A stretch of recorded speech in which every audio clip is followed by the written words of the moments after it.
سلام، من حسین هستم و اینجا کانال خانم و آقای معمار. ما توی این کانال راجع به معماری منظر و مسائل مربوط به اون صحبت میکنیم. در ادامه آموزش نرم افزار اسکچاپ امروز هم یه بخش دیگه از این نرم افزار رو با هم دیگه صحبت میکنیم و یه پلاگین جدید هم بهتون معرفی میکنیم. بریم راجعش صحبت کنیم. خب من قبلا این نرم افزار اسکچاپ رو باز کردم. این فایل بود که ما توی در واقع جلسه قبلی اون رو وارد اسکچاپ کردیم، تمام صفحاتش رو تشکیل دادیم، اونجا هم یه پلاگین دیگه معرفی کردیم. اگر که در واقع دوست دارید جلسات قبلی ما رو ببینید که پیشنهاد میکنم حتما این کار رو انجام بدید، من لینکش رو میذارم بالای صفحه، میتونید برید جلسه قبلی رو ببینید. همچنین یه پلیلیست آموزش اسکچاپ داریم که به تدریج داریم کاملش میکنیم، اونم لینکش رو میذارم، اگر دوست داشتید اونو هم برید ببینید. تا اینجای کار همونطور که میبینید ما در واقع پلان طبقه همکف، پلان طبقه اول آماده کردیم، صفحاتش هم تشکیل دادیم و الان میخوایم دیگه بریم و ادامه کار رو داشته باشیم. در واقع کاری که میخوایم انجام بدیم اینه که دیوارا رو در واقع حجم بهشون بدیم، شروع کنیم حجم دادن. همونجور گفتیم اینجا یه دونه استخر داریم، یه جکوزی داریم، اینا رو یواش یواش حجمش رو تکمیل کنیم تا بعدم برسیم به طبقه اول.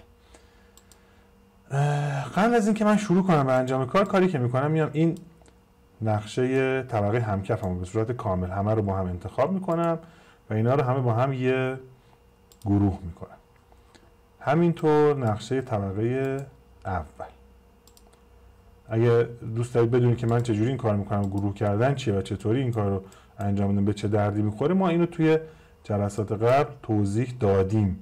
من لینک همونجور که گفتم لینک پلیلیست اسکچاپ رو میذارم، میتونید برید جلسات قبلی ما رو ببینید اونجا و این توضیحات رو هم اونجا بشنوید. خب من میخوام کاری که انجام بدم اونطور که گفتم بیام با این دیوارای در واقع این نقشم رو شروع کنم و حجم دادم. خب دبل کلیک میکنم، میام اینجا. خب کاری که میتونم انجام بدم همینه دیگه، از این ابزار پوش امپول استفاده میکنم، این در واقع دیوار رو انتخاب میکنم و یه حجم بهش میدم. حالا مثلا ارتفاع فرض کنید 2.70. این یه روش خیلی ساده است. همونطور که گفتم مثلا من اگر بیام اینجا الان پوش امپول رو انتخاب کنم و اینجا دبل کلیک کنم، همون تنظیمات قبلی میبینی برای من انجام میده. خب حالا من اینو دو تا کنترل زد میزنم، این برگردم به حالت قبلی. ما امروز میخوایم یه پلاگین در واقع جدید معرفی بکنیم که توی همین کار پوش امپول کردن به ما خیلی کمک میکنه. من قبلا این پلاگین رو نصب کردم. پلاگین در واقع با پسوند RBZ. جلسه قبل توضیح دادیم که چطور این پلاگین ها رو نصب کنیم، این اکستنشن هایی که در واقع با پسوند RBZ میان.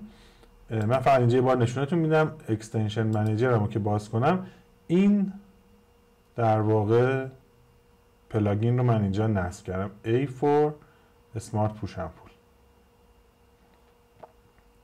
خب من اینو که نصب کنم توی در واقع منوی تولز من اینجا اسمارت پوش امپول اضافه میشه، همونطور که میبینید. من میتونم اینجا اینو انتخاب کنم و شروع کنم حالا اینجا حجم دادم. این پلاگین خیلی کار ما رو راحت میکنه. اندازه دادنش عین همون ابزار پوش امپول خود اسکچاپ هست، هیچ تفاوتی نداره. فقط چند تا نکته داره که من اینجا بهتون میگم. نکته اول، ببینید من اینو الان این یه گروهه، این نقشه همکف من یه گروهه. من اگه بیام با خود ابزار پوش امپول بخوام این کارو بکنم، میبینید نمیتونه اینجا کاری انجام بده. من حتما باید چیکار کنم؟ حتما باید اینجا دبل کلیک کنم، وارد این گروهه بشم و حالا شروع کنم اینجا در واقع کارمو انجام دادم. ببینید من اینجا میتونم کار بکنم. اگر از گروه خارج بشم این ابزار برای من کاربردی نداره، در حالی که ابزار اسمارت پوش امپول میتونه این کار برای من انجام بده. الان این دیوار رو میشناسه، من اینو اکسترود میکنم، مثلا میزنم 3 متر و 3 متر برای من دیوار رو میاره. دوباره همینطور. نکته ای که وجود، حالا چند تا تفاوت داره که یکی یکی من اینا رو بهتون میگم. خب برای اینکه این توضیحات بدم مجبورم یه چند لحظه من از این نقشه ها بیام بیرون و اینجا دو سه تا حجم مختصر براتون بکشم و اونا رو توضیح بدم. اولین کاری که میکنم میام یه دونه دایره میکشم و اینو در واقع یه حجمی بهش میدم، حالا با هر ارتفاعی خیلی حالا مهم نیست. خود شکل در واقع این در واقع کارم که انجام دادم ببینید که متفاوته. این اکسترودی که الان انجام دادم روی اون دایره ببینید من با اسمارت پوش اند پول انجام دادم. حالا اگه بیام یه دایره دیگه بکشم و اینو با ابزار خود اسکچاپ ارتفاع بدم یه تفاوتایی داره. نکته اول توی ابزار پوش اند پول من وقتی اینو دارم میارم بالا، اگر بیام اینو در واقع مچ کنم روی یه سطح دیگه میاد توی همون ارتفاع میسته. ببینید من میتونم اینجا در واقع اینو با این تنظیم کنم. حالا من اینو میبرم بالاتر، میام سراغ اسمارت پوش اند پول، اینو میگیرم میام بالا، اینجا دیگه همچین چیزی من ندارم. در واقع میبینید هیچ ارتباطی با این نداره، باید خودم انجام بدم. این یکی از تفاوتاشه. این شاید تنها ایراد در واقع تنها ضعف این پلاگین نسبت به ابزار پوش اند پول خود اسکچاپ باشه. اما حالا مزایاش هم بهتون بگم. یکی از مزایاش همون بود که قبلا گفتیم توی این نقشه دیدیم که توی گروه هم کار میکنه بدون اینکه لازم باشه من وارد خود گروه بشم. حالا این استوانه سفید رنگو من با پوش اند پول خود اسکچاپ در واقع ارتفاع دادم، این رو با اسمارت پوش اند پول ارتفاع دادم. ببینید این خطوط تا اینجا برای من آورده و اینا هر کدوم الان تبدیل به یه صفحه شدن. من اگر خیلی از این دور بشم عملا این خطا دیده نمیشه، همچنان من یه استوانه رو میبینم، ولی این دست منو باز میکنه که من بتونم اینجا بعداً به این حجم‌ها به صورت جداگانه در واقع پوش اند پول رو روشون اعمال کنم، در حالی که این پوش اند پول روی این سطح استوانه‌ای کار نمیکنه.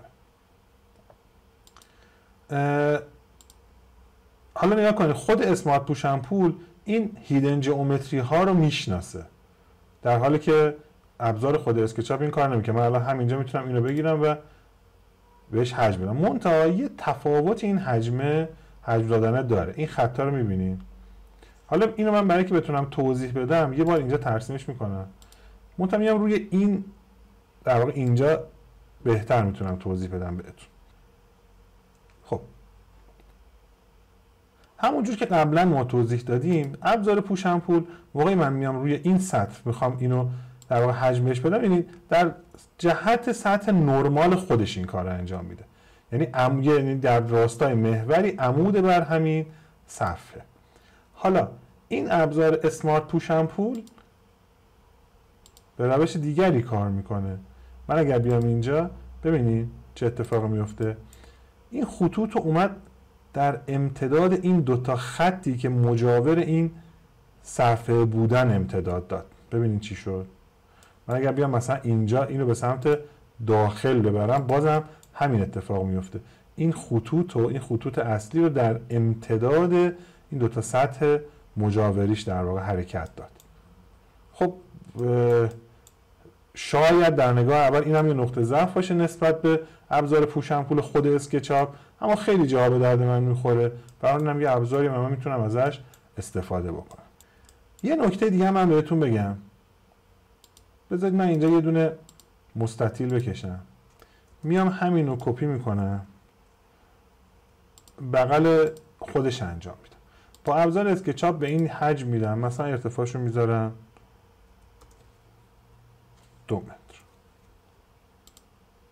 حالا من اگه بخوام در واقع این سطح بغلی رو ارتفاع بیشتری بدم نسبت به این 2 متر، میاد و لیمیت میشه، محدود میشه به سطح بغلیش، یعنی در واقع کم ارتفاع ترین سطحی که این بغل وجود داره. بذارید یه جور دیگه بگم که بهتر توضیح داده باشم. میام یه در واقع سطح دیگه هم اینجا ایجاد میکنم و به این هم یه ارتفاع میدم مثلا تا وسط این. حالا من اگه بخوام این سطح رو ارتفاع بدم میاد اینجا و از این بالاتر دیگه نمیاد. اینجا یه در واقع نوشته قرمز رنگی نمایان میشه و میگه لیمیت شده، در واقع لیمیت تو 1 متر. اگر بخوام اینو بیشتر ارتفاع بدم باید مرحله مرحله این کار انجام. دوباره میاد اینجا لیمیت میشه به این و حالا بعد میتونم برم اینو توی سطح بعدی. در حالی که با اسمارت اسکچاپ من این محدودیت رو ندارم. ببخشید با اسمارت پوش اند پول من این محدودیت رو ندارم. من الان اگر این سطح رو بخوام میارم این بغل و حتی هر ارتفاعی بخوام میارمش. ببینید من تمام اینا رو میتونم انجام بدم. حالا یه نکته دیگه هم بهتون بگم. من اگر بیام فرض کنید این صفحه‌ای که اینجا هست و رو به این سمت نبرم، الان دارم با اسمارت پوش اند پول کار میکنم، رو به این سمت بیارم، حالا با هر اندازه.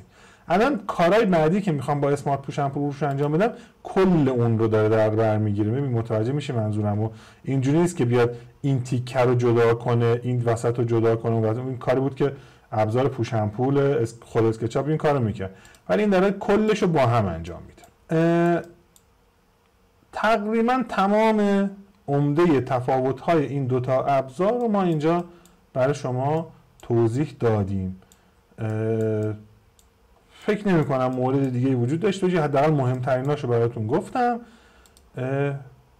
این حجمای اضافی رو پاک میکنم و میام اینجا و شروع میکنم این دیواره های در واقع نقشم رو در واقع کامل میکنم. قرارمون این بود که ما این نقشه ها رو کامل کنیم، در حینش که میریم جلو در واقع یه سری پلاگین ها و ابزارهای اسکچاپ رو هم به شما معرفی بکنیم. من اینو یه بار دیگه اندازه بگم 3 متر ارتفاع دارم، حالا ما همون 3 متر رو میگیریم میریم جلو. من مجددا با استفاده از ابزار اسمارت پوش اند پول تمام این دیوارها رو میارم توی ارتفاع 3 متری.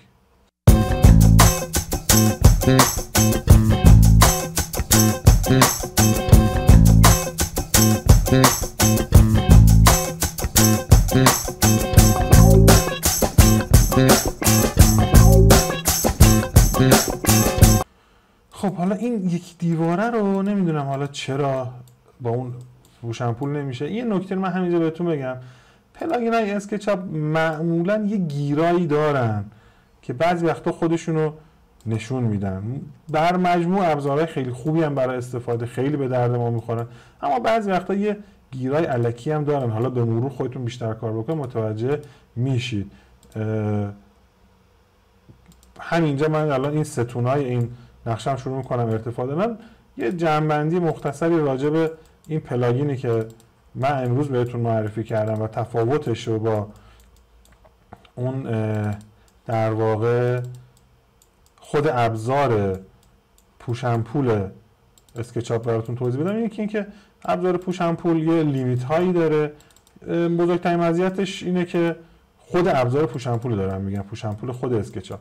مثلا من دبل کلیک میکنم آخرین تنظیمات رو اعمال میکنه و خودش ارتفاع میده. یا مثلا میتونم با اون اسنپ پوینت هایی که بهم میده، حالا توی اند پوینت یا مید پوینت، ارتفاع در واقع احجامم رو تغییر بدم. نمیخواد دوباره بشینم خودم جداگونه حساب بکنم. اما این در واقع توی نقشه های کاربرد داره که خیلی نقشمون ساده و در واقع کم جزئیات هست، اما وقتی یه مقدار کار پیچیده میشه وارد گروه ها میشیم، اینا رو در واقع نقشه هامون رو گروه میکنیم، آبجکت های مختلفی توی کارمون داریم، این ابزار پوش اند پول، اسمارت پوش اند پول، این پلاگین خیلی به درد ما میخوره و اونجا متوجه میشه که چقدر در واقع بهتر میتونه کار رو برای من انجام بده. الان من میخوام این استخر رو کفش رو ارتفاع بدم، بیارم پایین، به سمت پایین.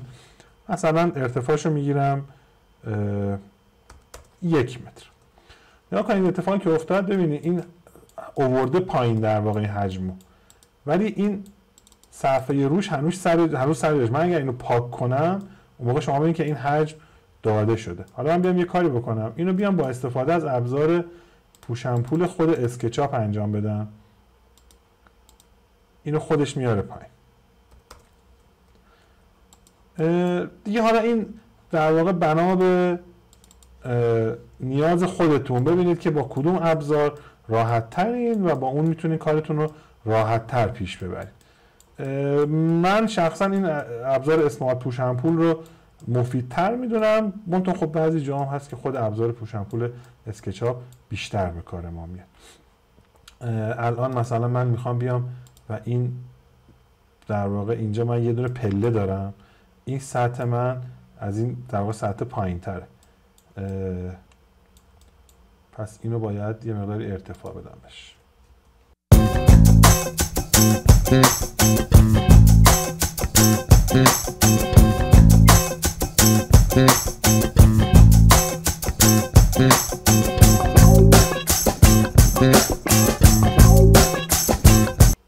خب یاد که من اینجا رو با اسمارت پوش امپول آوردم همه رو. الان میخوام این پله ها رو با ابزار خود پوش امپول اسکچاپ بیارم. منتها اول باید برم وارد این گروه بشم با یه دبل کلیک، بعد اینو میارم لیمیت میکنم اینجا و اینجا اگر دبل کلیک بکنم میبینین که این در واقع سطوح خودشون اضافه میشن به در واقع ارتفاع پیدا میکنن و میان همون 15 سانتی که من برای اون پله در واقع ارتفاع این بخش از طبقه همکف رو آوردم بالا، خودش میاد و لیمیت میشه روی اون. خب برای این جلسه فکر میکنم کافی باشه.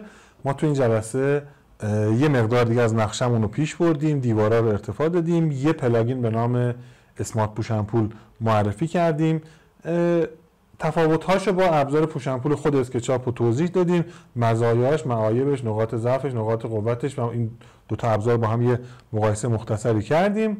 توی جلسات بعدی تعداد پلاگین های بیشتری رو بهتون معرفی میکنیم که باهاش بتونید توی اسکچاپ کارتون رو انجام بدید. همینجا باز تاکید میکنم یه بار دیگه که خیلی از این پلاگین ها نقاط ضعفی دارن و کار شما رو شاید در نگاه اول احساس بکنید که اگر از خود ابزار اسکچاپ استفاده بکنید شاید راحت‌تر باشه، اما لزوما به این معنی نیست. اینا مزایا معایب خاص خودشونو دارن. بنا به نوع پروژهتون، بنا به کاری که میخواید انجام بدید، باید تصمیم بگیرید ببینید از کدومش استفاده کنید که کارتون بهتر و راحت‌تر انجام بشه. ممنون که توی این ویدیو همراه ما بودین. ازتون خواهش میکنم که کانال ما رو سابسکرایب کنید، برامون کامنت بذارید، اگر از ویدیو ما خوشتون میاد حتما اونها رو لایک کنید و با دوستانتون به اشتراک بذارید. تا جلسه بعدی.